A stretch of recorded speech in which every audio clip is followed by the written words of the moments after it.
This is how you see in the game that I'm making.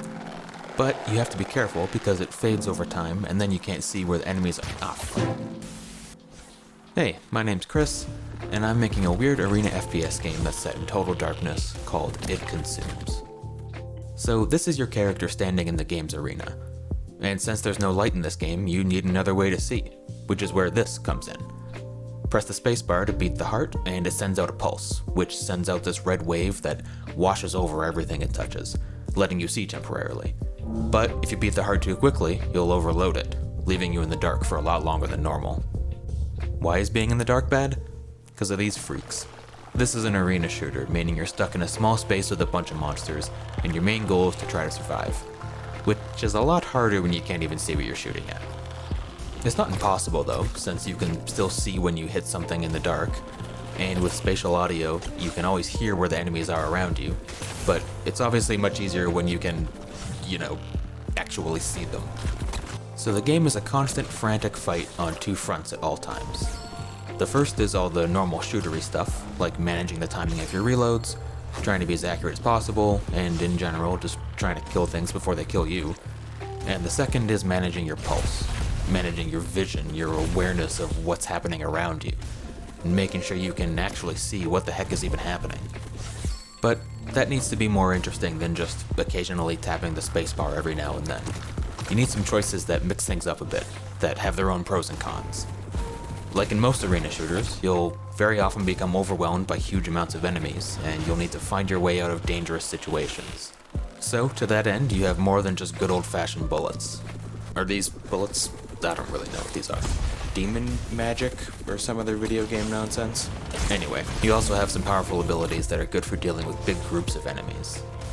But let's see what happens when we use one. Uh-oh, no more heart, which means no more pulse, which means... So you'll have to pick and choose and strategize at each moment, which is more powerful. Clearing out some enemies and giving yourself some breathing room, or being able to see what's around you. It creates what I think is a pretty interesting push and pull between power and vulnerability, and you'll be going back and forth between these states constantly as you play. For a more zoomed out view of the game's larger structure, the super quick version is to think of something like Daggers plus Vampire Survivors. You're fighting to survive in FPS arenas for as long as you can, and during runs you're picking up XP drops from enemies to level up, selecting random upgrades, picking the ones that suit your playstyle the most, or maybe just the ones that synergize best with what you've already got. And between runs, you're unlocking new weapons, abilities, perks, difficulty modifiers, and even new pulsers. So every time you go back in for another run, you're a little bit stronger, and you have some new tools to play around and experiment with. So that's pretty much it.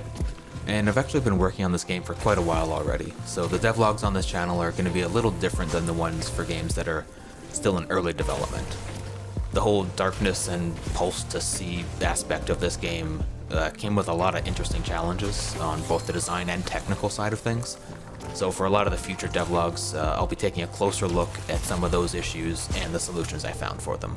For example, in the next devlog, I'll be talking about how I had to make a custom audio system because it turns out, somewhat unintuitively, that the audio tools for pretty much every 3D game you've ever played very much depend on you being able to see things that are making sounds, which obviously is a huge problem for a game where you can't see anything half the time. So if you want to see what that's all about and the weird solution I had to come up with, then make sure you subscribe so you can check out the future devlogs. And if you want to help me out directly, there's two things you can do. First, you can wishlist the game on Steam. This actually makes a huge difference and helps me out a lot. And second, if you want to playtest the game and give some feedback or suggestions, then you can go ahead and join the Discord and try the game out and let me know what you think. A bunch of the ideas that have been suggested in there have made their way into the game in some form or another. So if you want to be directly involved in how the game turns out, that's how. Links to both the Steam page and the Discord are in the description below, so check them out if you want. And thanks for watching, and I'll see you in the next video.